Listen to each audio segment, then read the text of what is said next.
going on, Jose? What's going on, brother? Welcome, welcome.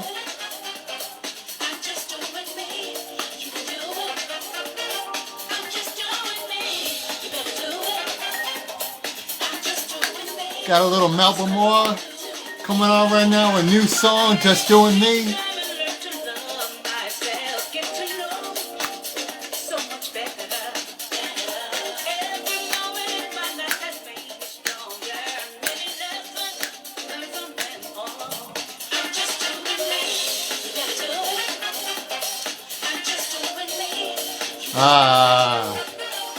I like that song, man. Like, I love all music, but it's got some groove to it. I'm digging this, man. This is good. This is good.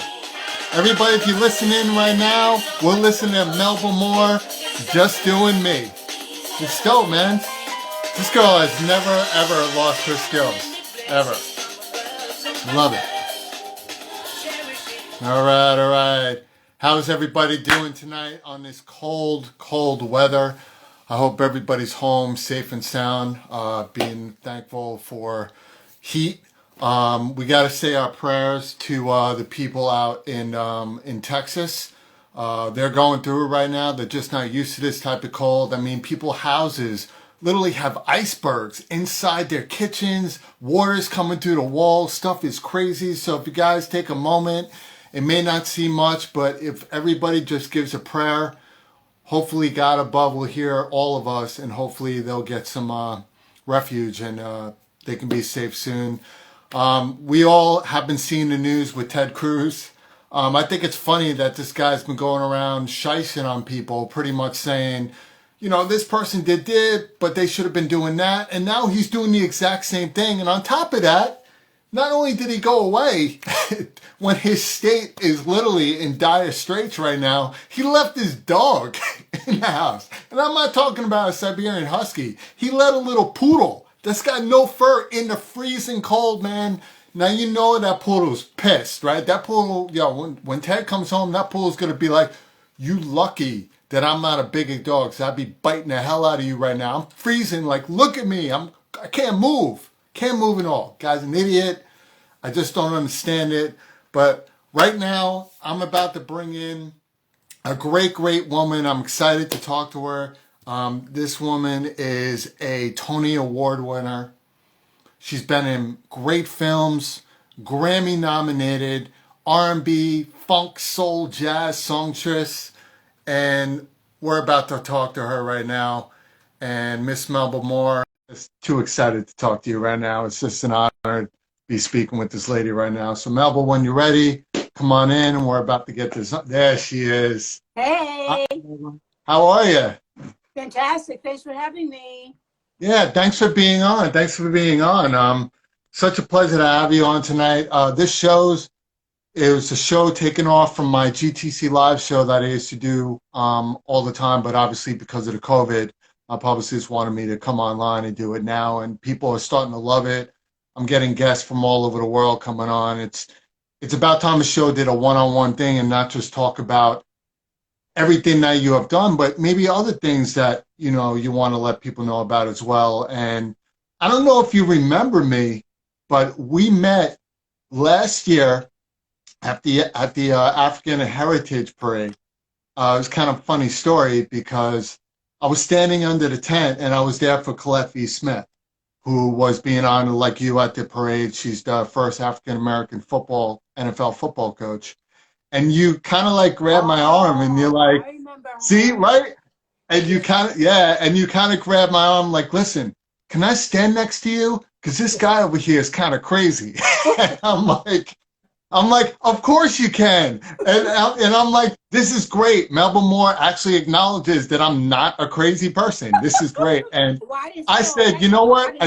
I didn't know you like that now. I'm just like, yes, you can grab my arm as long as we can get a picture together. You like, deal. Because the guy was looking at you. He was kind of crazy. He had all like, I'm like, all right. Yeah, I see what's going on here. But you were being honored at that parade as well. You were one of the ambassadors for the parade, which is in a great parade that Harlem does every year. Yeah. Which is awesome. So getting to a lot of things that you've done. First of all, the song that we were just listening to, Just Doing Me, where did you come up with that song and the inspiration behind it? It's got a great beat to it. I love it.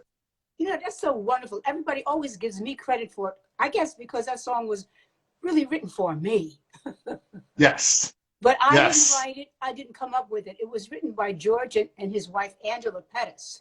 They Hmm. wrote it for me, and they're very good friends of mine. So I think it's like somebody writing a script for you. Yeah. You know, this is how they see you. And it was Hmm. produced and mixed by Terry Hunter. He's a great, great, great DJ and producer.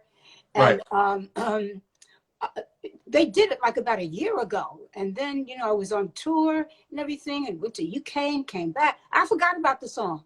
And then it was, you know, up there being played and I heard it. I said, oh, wow, that's really nice. Who's that singing? I didn't Yeah. recognize it. You didn't recognize that at all? You didn't recognize your No. own voice? It was remixed. I had never heard it remixed, you know, actually kind of altered, really. It wasn't exactly like it originally was. Because Yeah, you it's see like a club DJs, remix. DJs are not just, they don't just spin records, they're actually arrangers and producers. Hmm. So the Correct. personality of the song really was changed. And it seemed like it was a lot faster. Yeah, they made it into more of a club. They call it a club remix on Right, YouTube, right. a lot of the things. So when you probably first recorded it, it was a little slower, so you can hear more of the voice and the melody behind it. Well, when I heard it, I did not recognize it. I loved it, but I thought it was somebody else. Yeah, but let me tell you something. You have not lost a beat. Thank I you. think you're getting better. Like they say, wine ages, tastes better. I'm telling you right now, you Was just it keep getting Todd? better. I must not be a beer. I must be a wine, huh? You are definitely a wine, the best wine. Because I'm some of the getting best better. wine, yes. Yes, yes, yes. Well, Now I'll it's tell you got to one be. thing. I think What? it's a great song. I Hmm. think one of the things I really, really like about it is when people heard it at first, they said, oh, yeah. No, they didn't have to know who it was or what it was. It's something just caught them about it. And then I saw people making their own videos Hmm. right away. So I feel like they're just doing them. I think that's the magic Yeah, of it. yeah. And I would love to hear that song. And I'll tell you right now, the song's got such a great upbeat. Your voice is killer. I think once the clubs start getting back in, that's one of those songs that when you hear it, you just want to jump on the dance floor and just start dancing. Yeah. Especially now, I dance on my bed. I'm in the shower. I'm in the bathroom, and I'm picturing all the ladies around me because I can't hug them. I can't Right. dance with them right now. So I'm picturing all the best Victoria's Secret models that's dancing around me. And I'm like, yo, this song is kicking, man. I got Melba Moore up in my ear. Got the Victoria's Secret girls around me. This is the best club in the world. I can Well, do this. I mean, that's the magic or the miracle of music. It triggers your mind and your thoughts. Hmm. That's why I want my music to be really, really, really positive because it Yeah. has such a powerful, really strong influence on people. And then, you know, afterwards, is you know what they call that, Todd? What do they call it? A hit. Yes. And you know what? You don't need an award for that to be a hit. Let the people who love your song say Yeah. that's a hit. Yeah. Because I think a lot of these artists today are looking for that award. And I guess my attitude would be, you know what the greatest award is? When people you don't know are cranking up their radio to a song that you did. I think that's the best award ever, It or is. It's reward. fabulous. When I first started watching some of the people play it, you know, on the internet, Hmm. and I saw one young lady. She was in her room by herself, you know, and she was just there, you know, and she heard the music. She said, "Oh, Hmm. let me go get her a drink." You know? And she come back. She said, "Okay." I said, "All right, I did it." Exactly. You made Yeah, people that's happy. You made them. I mean, right now, uh, we've had hundreds of thousands of people die, lose their lives. So you're permeated with grief. yeah, I think we're close to 500,000 just in America alone, something like that, And which is I thank ridiculous. God to a degree. It's only a number. I don't want to understand that. I don't No, mean I'm trying to ignore it, but I mean, right. if you have some joy in your life, your joy is a weapon. Yeah, 100%. 100%. And you want to know something? You hit it on the nose. None of us want to ignore it, but we do recognize that we just don't want to think about it because death is the one subject that nobody ever wants to think about, right? Because the day that you're born is the one day closer to your death. That's why you should be living today. And when people start thinking about death, it kind of brings down their grind of aspiring to live their dream, right? Absolutely, it does. And Yeah, you must think of now and joy and productiveness and giving and positivity to fill these places. Otherwise, you become overcome with all the terrible things that are. There's so many terrible things. You think there's nothing good because it right. can really And there's so much good. it can grab your attention and bring it down. Right. And of course, you got to have balance. You got to think about it because death, of course, Mm-hmm. is the part of life. But it's permeating it now. It's dominating it because we have the wrong people in charge of our lives, in charge of our government. And they didn't care. They didn't love. They didn't rejoice. They just grab. And you can't do that with life. That's not what it's meant for. It's meant to 100%. give and share. And when you do that, it's like you said, oh, my mind's going, oh, I got Victoria's Secret. And then it supports you, and then you can support someone else. Then it's passed on. If you don't do that, the opposite happens, and it sucks away your life, and whoever you're around, you have that effect on, because we're the human race is a community. We communicate, we commune, we relate. We can't do anything bad or good by ourselves. So you want to try to make sure it's good. Exactly. And it's funny you saying that. I was speaking to Alvin Clayton last night. I believe you know Alvin, who's the GQ model. He owns Alvin and Friends in New Rochelle. Great guy. I interviewed him last night. And we were talking about the exact thing that we're talking about right now. And you hit it on the nose that there are a lot of people in power that are given power that I don't feel they deserve. And that funny thing is, they can't handle it. They don't know what to do with it. Exactly. If you don't handle it, it will handle you, or mishandle. It'll destroy. Right. That's Exactly. not what it's for. But I mean, everybody knows that. I'm not telling you anything you don't know. But at a time like this, it's really very important for each person personally to find different areas of their lives daily that empower themselves, so that not just for themselves, but so they can empower someone else. Well, you're in communications, so you're already in that field. But, but that really is your joy, and your love and your kindness is a weapon. Yes, it is.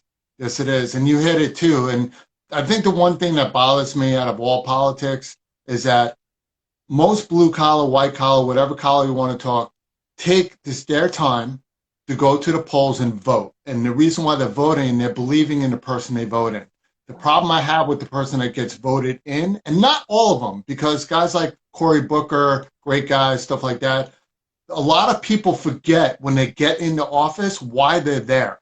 You were voted in because you told the people that voted for you, this is what you're going to do.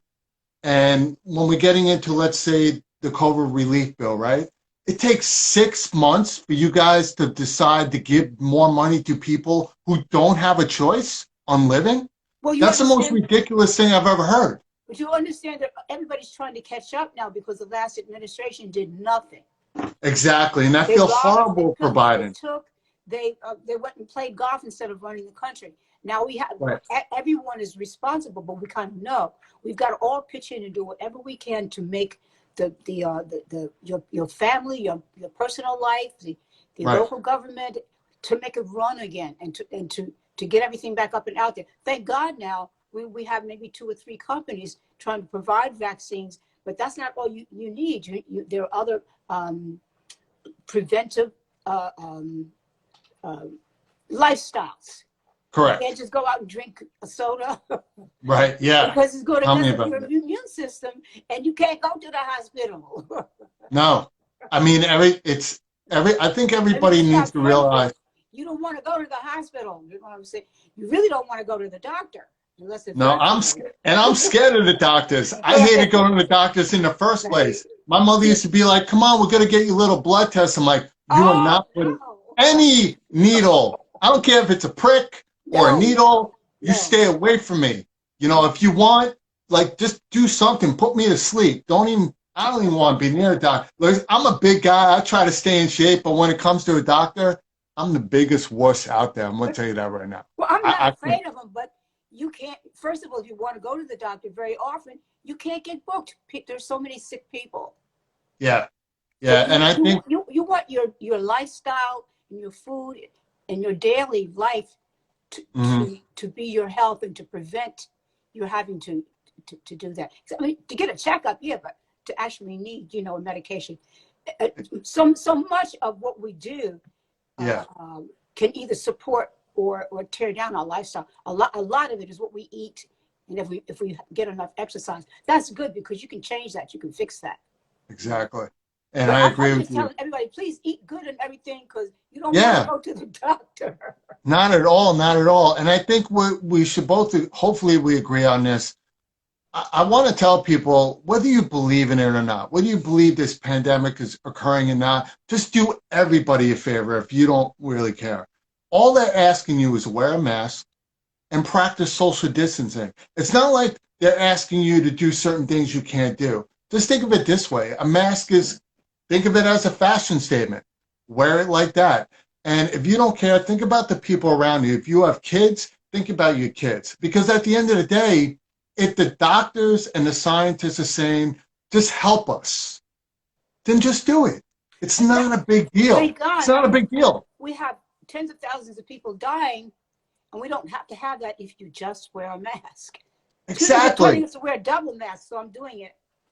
Exactly. Listen, I'm already, the only bad thing about a mask is I love women to death. I just, and it's all about on the inside, and let's cut the bull. It's all about the outside too. I just don't want to go up to a nice, good looking girl from afar or a girl going up to a guy and we pull down that mask and I start looking like the Joker. And it's like, you know what? I'm going to wait until COVID's over. I'm going to stay single until COVID's over. I I can't think do that's a this good mask idea thing. for a lot of reasons, Todd. Yeah. Yeah, exactly. So you were recently with Al Sharpton for the Cicely Tyson Memorial at NAN, which I wish I was there because about a month ago, Mr. Sharpton inducted me into NAN, which was an honor for me. I started becoming a Congratulations. civil Yes. rights leader. Thank you. Yeah. Yes. And how was that experience? Because I believe Cicely was a friend of yours. Yes. How was the experience when you went there to love and just everybody gathering around for an amazing woman from Harlem? I mean, Well, her I, history is incredible. I went to Reverend Sharpton's event, but I also went to her private celebration. Right. And they were both incredible, I guess, dignified. But she's really a queen. Yeah. She's a Big time. queenly lady. Hmm. And Yeah. I was so honored because, well, it's personal. Yeah. And she's such a celebrity. So of course you're really, really, really, really, really, really impressed. Yes, of course. But what I remember about Cicely was her always being interested in my welfare. Hmm. And not me. That's just how she is. Yeah. And I should say she was. I know she's passed away, but I like to feel the presence still here. Of course. I mean, she's an icon. It's not that the barriers that she broke. One of the things I loved about her was that she refused to take on roles based on her color. She wanted to take on roles based on what the roles meant, the power of it. And she stuck to her guns throughout Hollywood. But you know what And that that, means, Todd? what does that mean? It means you really have to learn the business of where the deals are made and how they're Right. made and who is Correct. representing you and have a participation in that. And that's where Exactly. Cicely and our friend Mary Wilson, who just passed away too, Yeah, God rest her really soul. Yeah. educated themselves and really grew in the knowledge and the working parts of the business aspect of it. Hmm. Wow. Because Yeah. it's the company owners that do the films. You Hmm. don't. So Correct. you have to find a way to make yourself important and valuable. That in Sound, they wanted her to play the other role. With the part that we hear is, I don't want to play the other role. I want to play this. I want to play the role of the wife. But the part that we don't know is, well, then how did you negotiate that? Because that has to be negotiated. Of course, yeah, and that's a time-consuming thing. I mean, I've been around the block with that. It's a skill. Mm-hmm. I mean, for instance, I could take all the time in the world, but if I don't know what I'm doing, I ain't getting nowhere. Truth. That's facts. Everybody should learn that right there. That's a great statement. Cicely was an astute businesswoman as well. Yeah, she had a lot going for her. But speaking of roles, and we don't have to go too deep into it because you talked about it so many interviews over the years. But on Broadway, and my heart goes out to Broadway right now because it's a dead industry at the moment. And the event I'm doing next year is going to bring some of these lights back. And we're going to talk on the side more about what I do because we have a lot of mutual friends. Broadway is pretty much a huge part of New York City. It's what drives people here. And the talent on Broadway is simply insane. And even though they were bringing a lot of celebrities in to bring up more money for Broadway, because Broadway was losing money even before the pandemic, what was your greatest experience, even though you're a Tony Award winner, what is the one experience that you could take away from Broadway that can blow away any film that you've ever done? Because it's a totally different atmosphere when you're on stage. The Tony Awards, are you joking? Because when I got it, I didn't. I am going to say that. So I'm still. I am going to say besides the Tony. I'm saying besides the Tony because you were doing amazing things before you got to the Tony. And it was that stepping stone. So an experience that you went through on stage that you can tell about. Actually, that wasn't. I just gotten into the industry. I had just done one other play before it, and it was a Broadway show, Hair. But Hair was revolutionary. Yeah. I still didn't even know, like, stage right, stage left. But before I left the show, I was replacing Diane Keaton. Yeah. And then I went directly from there to Pearly. So that was just my second Broadway show. I didn't study acting, so I didn't do a whole lot of things before then. That was I really started at the top. Really? Yeah, and so like I'll always know what a Tony Award is now because when they announced my name in my category, the gentleman who was announcing it, his name was Jack Jones, I think it was. Mm-hmm. But he used to drink a lot, you know, and so he was kind of high, and he said somebody else's first name and my last name. So I didn't know what the categories were, so I was trying to get out, but I heard the audience yelling, Melba Moore, Melba Moore, Melba. I said, well, what's wrong? What did I do wrong? I'm just telling you, that was my experience with the Tony Awards. You think now, all these years later, I was so smooth and so ladylike. I don't even remember what I said, but I have it on tape. Yeah, no, the Tonys is an epic event where you get on. You're amongst your peers that honor you for what you do. But being on stage, even before the awards, people don't understand how hard it is. There's a stepping ladder to acting, right? You know, where, you know, when you have episodes, you get to train a little. Soap operas, you get to script that day. Films, you film months and months. But people don't understand when you're performing on stage, there's hardly any room for error unless you're that good at ad-libbing. And it's a different feeling than performing in front of a camera because you got people, right? If somebody writes a script for you, they don't want you ad-libbing. You have to do the script. Exactly. But your question was, you know, what's the most exciting or, you know, mind-blowing experience? Of course, doing those plays, that's why I wanted to express to you. I was learning on the job, so it's very, very exciting. But more recent, a really wonderful experience. It was the show about the Motown singers. Do you know the show? I can't remember the title. What Temptations was a movie. You're talking about Motown. Yeah, it's not the fighting. It's not the fighting. No, that's my movie, the comedy. Yeah, I was about to say that's because you're saying that. I'm like, I Yeah, can't pull up the name of that. I think it was about the Temptations, though. Okay. Well, the reason why it's so exciting to me is because what they did with that is they brought forth a new genre, a new style of Broadway play. First of all, it was dance driven, Right. but it was Motown dance driven. So that's a new style of dance. Mm-hmm. And Yeah. you see the actors coming up and dancing, they're saying their roles and parts. So it's like what we call a review. Or if it Mm-hmm. was classical, it would be an opera because the story is actually sung. I think that's amazing. Yeah, that's pretty incredible. Yeah. I'm sitting and I'm seeing the way that is what do you call promoted and advertised. It's very Mm-hmm. different than the way it would have been before. Yes, of And course it is. a whole different generation and a whole different culture of people behind it because it's about a different culture. The time that I was coming up, there weren't any plays about Black people. I mean, that's why we were so unique besides being good. Pearlie was about a Black preacher.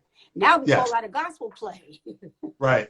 By the way, somebody just said the play is called Hitsville. Does that sound about right? Hitsville? No, I don't. Sean, what's the name of the People keep saying Hitsville. I think it was his. Was it Hitsville? She says it's Yeah, Hitsville.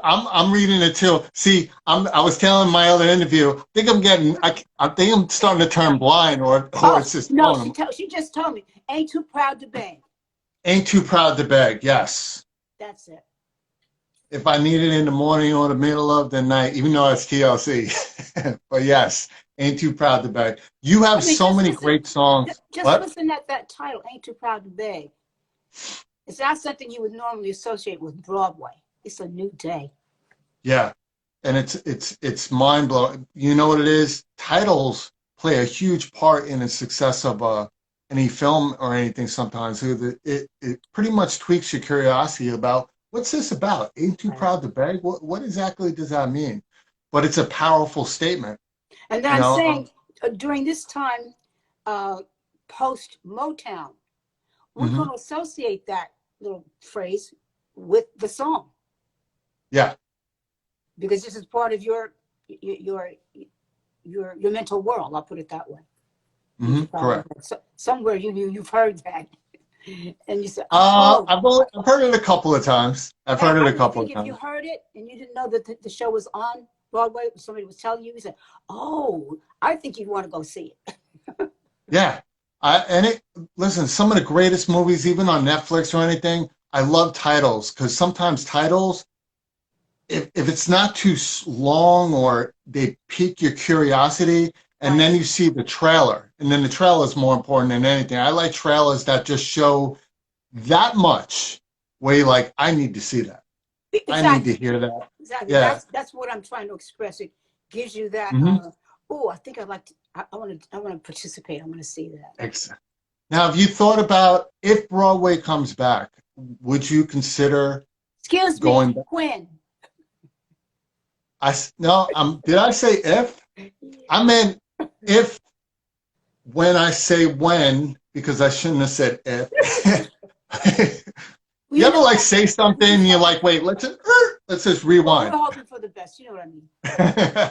When Broadway comes back, would you consider picking up another role? Because I think somebody like you would actually help Broadway in all aspects. And I think Broadway right now should get great people like yourselves and other great actors to come back on Broadway to help get it back on its feet. I think it would be amazing. I think Broadway would come back with a thunder if people like yourself would come back and do a role, because I would pay massive amount of tickets to go see it. When Broadway closed, they were doing the story of Tina Turner. They were doing the story of Donna Summer. They were doing, well, I'm talking about Black artists that now you never would have seen their stories done on Broadway.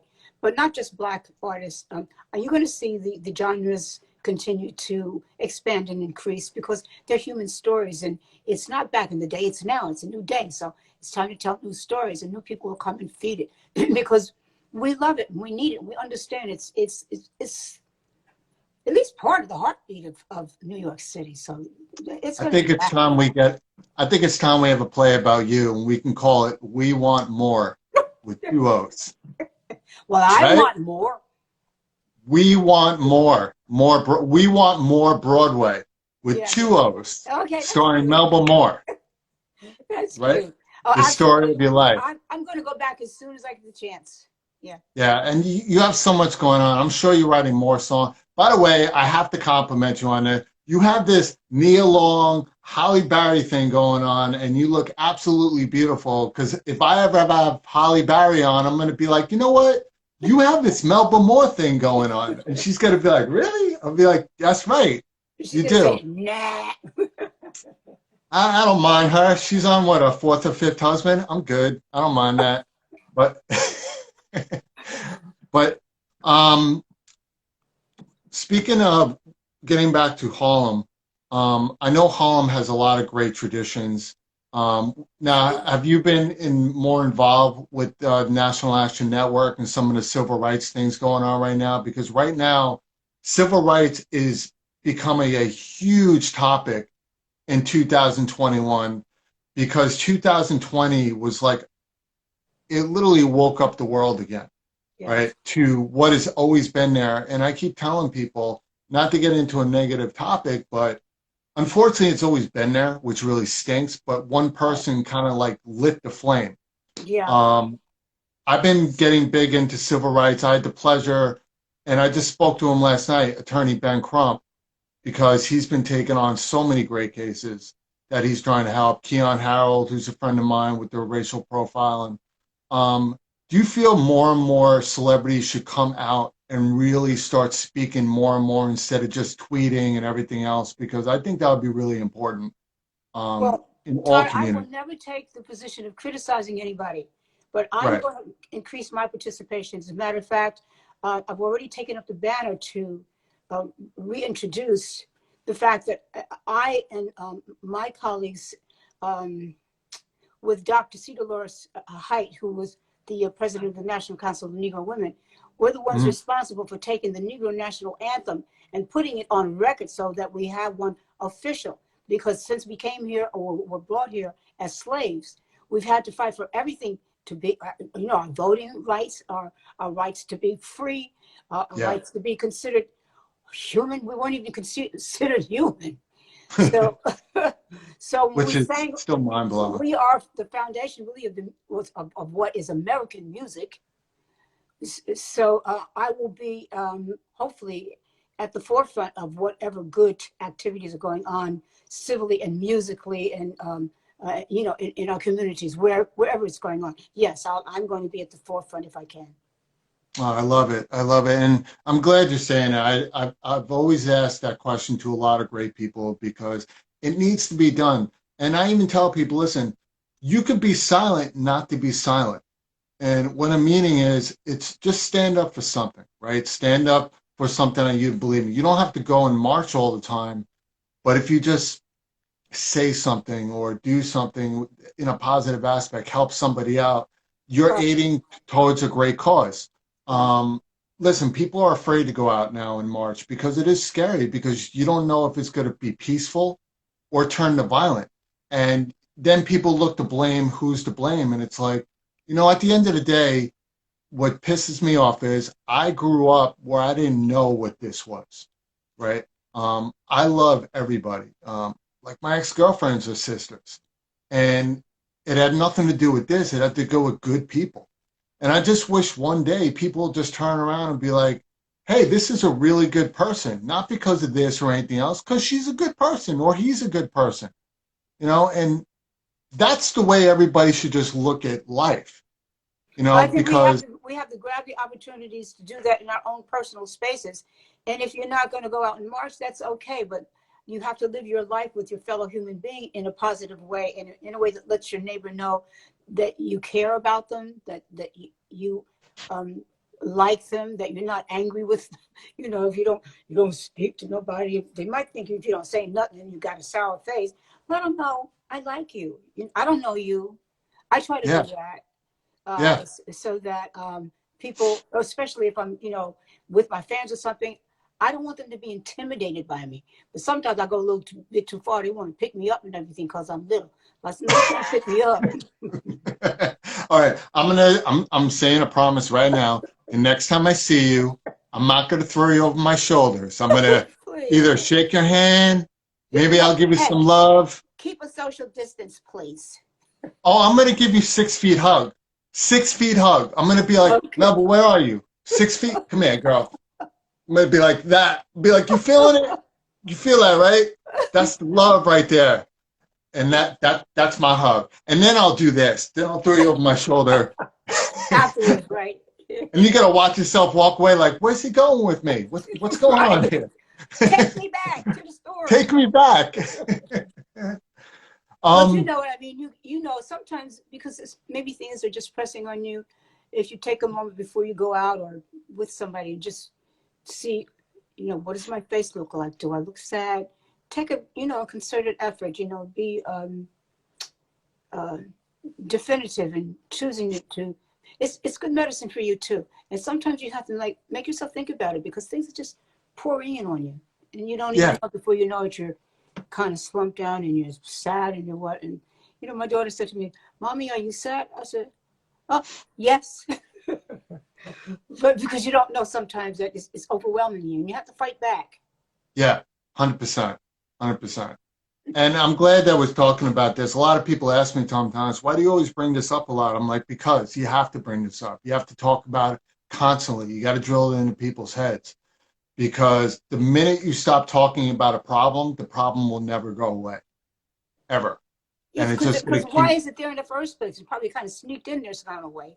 You got to pay attention to it and kind of pick at it little by little. You know, maybe you can't do an awful lot, but you can take just little small portions of it and dissipate it. You have to be focused and you have to be purposed to do this because that's the way the world is. It's fallen, and so your goodness, your joy, your health has to be weaponized.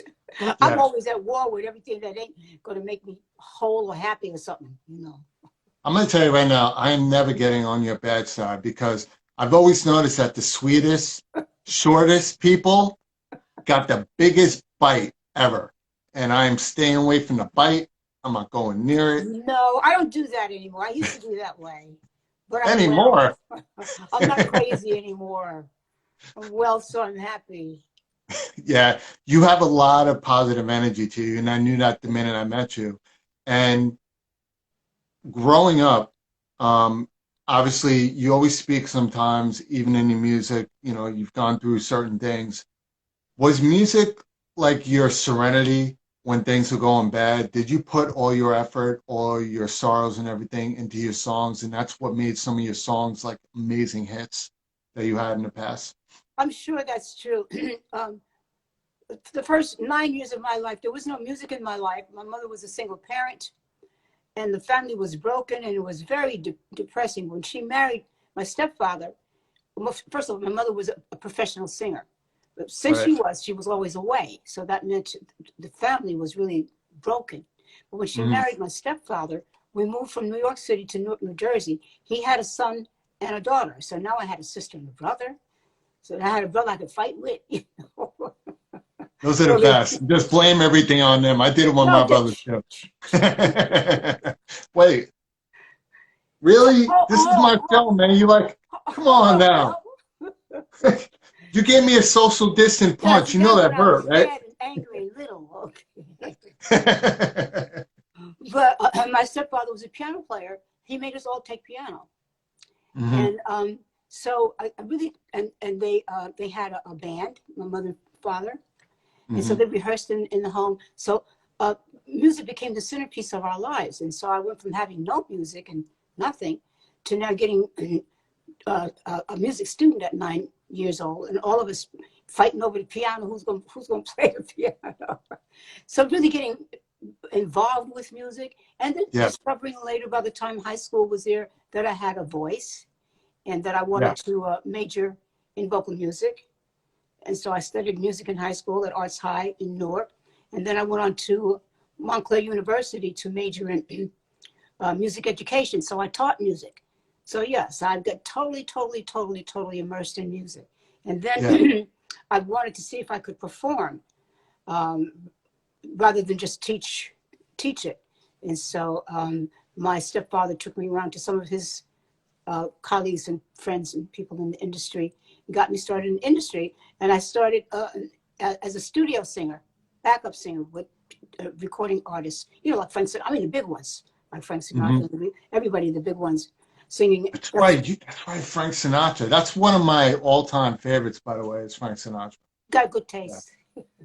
Um, my mother, I have to give the taste to my mom. My mom raised me on soul, funk, jazz, blues, crooning. She loved music. She was Well, a guess what? big Italian woman that loved music. Guess Loved what? music. She would have, I'll be honest with you right now, she would be so happy to see I'm talking to you right now. She was a fan growing up. But guess what, God? That's America. Yeah. Do you know how blessed you are just with music, just because you're an American? Yeah. Yeah. People don't, I think people, you know what it is?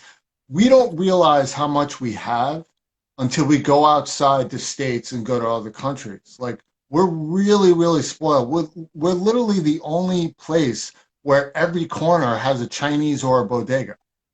Like, every corner. There's no way like, it's everywhere. Because when you go to other countries, they don't have, I think that's why Europe, when you make it big in Europe, I think you appreciate it more. Don't get me wrong, we appreciate America too. We love America. But you ever notice when you go to Europe, Europe loves music because they don't have the access that we have. But when they get a good song, like your songs, you pop right away. And you become an international icon over there once a song hits. And there's a love over there that's crazy. So you literally hit it on the nose. Like, people don't understand that. Yeah, yeah. We're spoiled. We live here and we have this. Yes. Yeah. Music is like, even my brother lives in Buffalo, and I always joke around with him because let's say Melba Moore has a song that goes platinum today. It's right now it's gold up in Buffalo because they haven't heard it yet. And by the time I get up there, he's like, "Yo, Todd, did you hear the new Melba Moore song?" I'm like, "Bro, that's like a year ago." He's But like, you know what, Todd?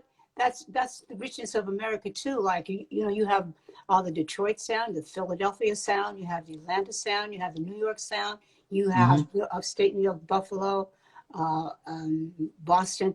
They each have their own personality and Yeah. and beauty and depth of style of music. Yeah. Oh yeah, without a doubt.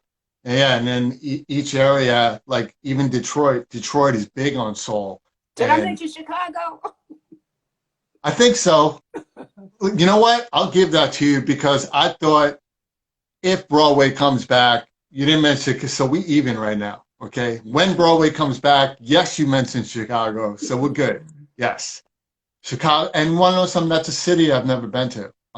Believe it or not, I've never been to Chicago. Always wanted to. Oh, you got to go. It's another one of those great cities on the water. You ain't never Yeah. seen a big skyscraping town on a lake. Oh wow. That's ridiculous. Ridiculous. Now, a lot of the places that you traveled around the country, what was your most memorable place to perform? You Maybe could, New York. New York. Well, I'll tell you why, Todd. Tell me why. I performed as a pop artist at the Metropolitan Opera House, Wow. And New York Philharmonic Hall, these are like iconic places. Broadway. Well, yeah. I mean, do you ever do Lincoln Center? Yeah, I was saying Philharmonic Hall. That's Lincoln Center. Yeah, Yeah. yeah, Yeah. those. New York. Yeah, And you know what's great about New York is I think people forget when you perform in New York that you do anywhere else. New York is known as a melting pot because everybody's here.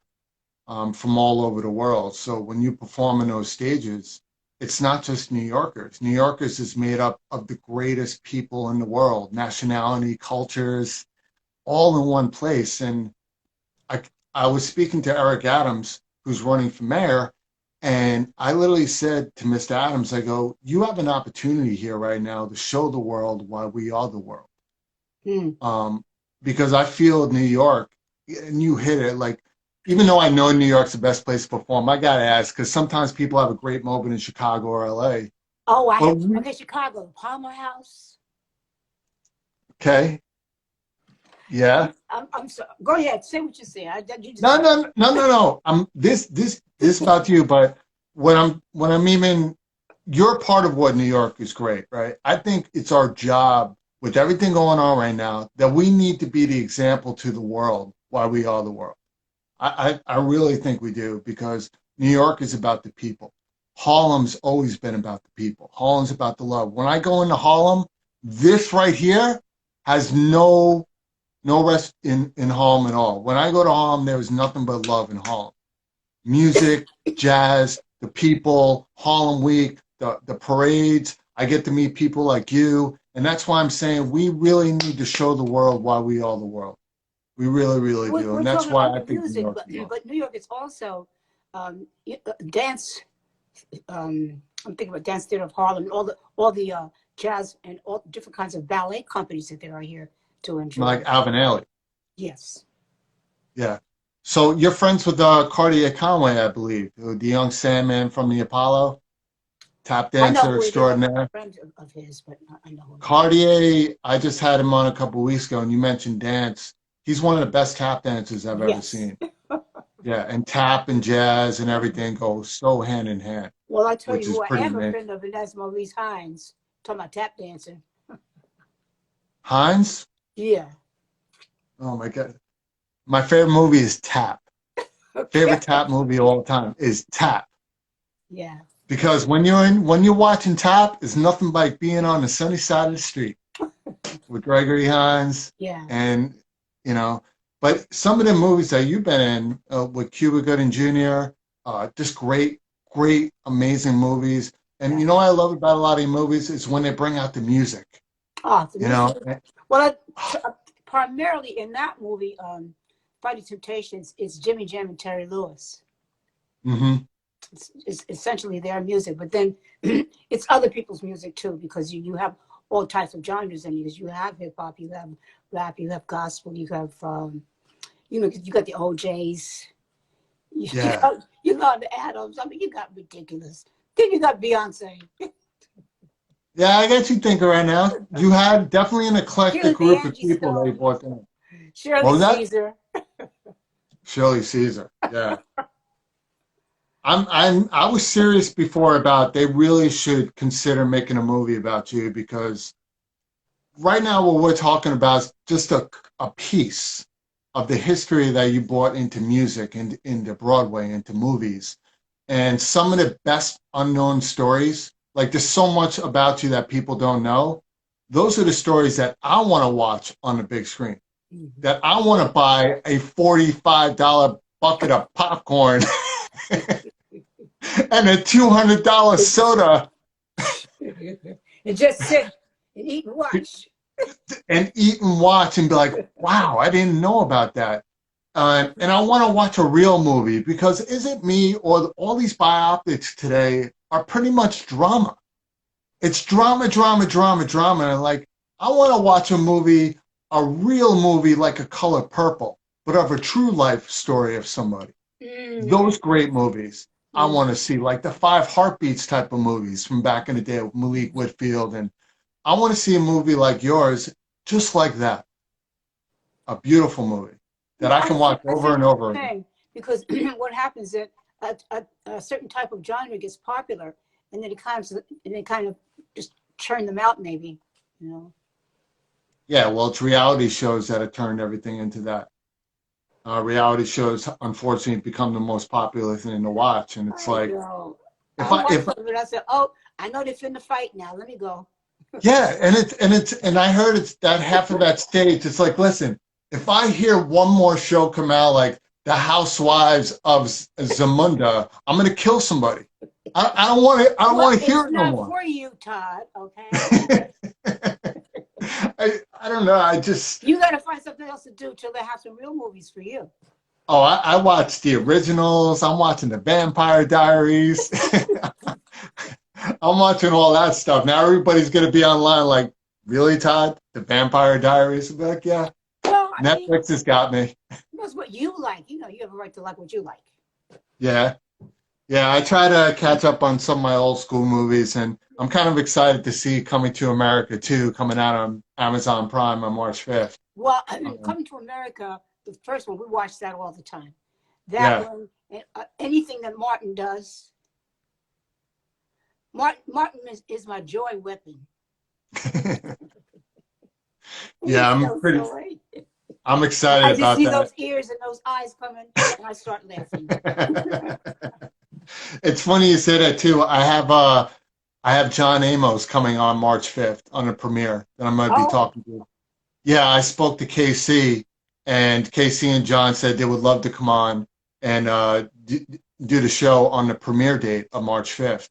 And those two guys, I love the relationship they have as father and son. It's so great to see. They're so tight together, and that I appreciate that more than anything else. I'm a big family person. So when you mention your daughter, whenever you mention family in an interview, you know there's love there.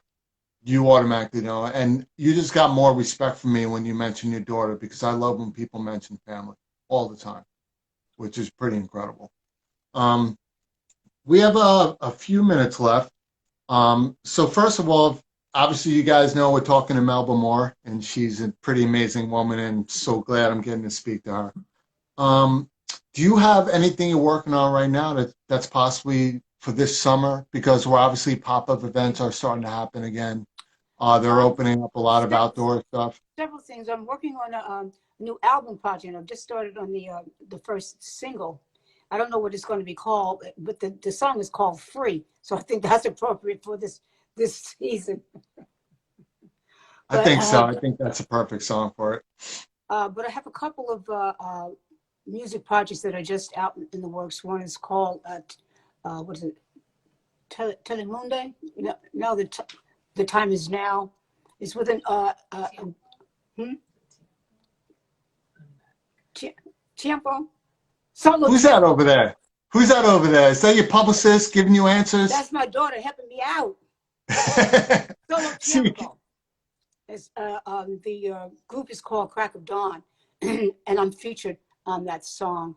There's a couple of other songs that I've done that will be coming out soon. And probably going to be doing some virtual performances because we don't really know how long we're going to be shut down. So people are starting to plan to get their entertainment yeah, back up yeah, virtually. yeah. And the internet is great. I don't know, virtual performances, we need them right now. But you as an artist know there is nothing like, and I'm not a performer, I'm an entertainer, I'm on a stage a lot. There's nothing like being in front of a crowd. The energy. It's very, very different. And it's not just the energy, but just even like with us here, because we're connecting. It's like we're together. Yeah. Well, That's this is why I definitely did different. this.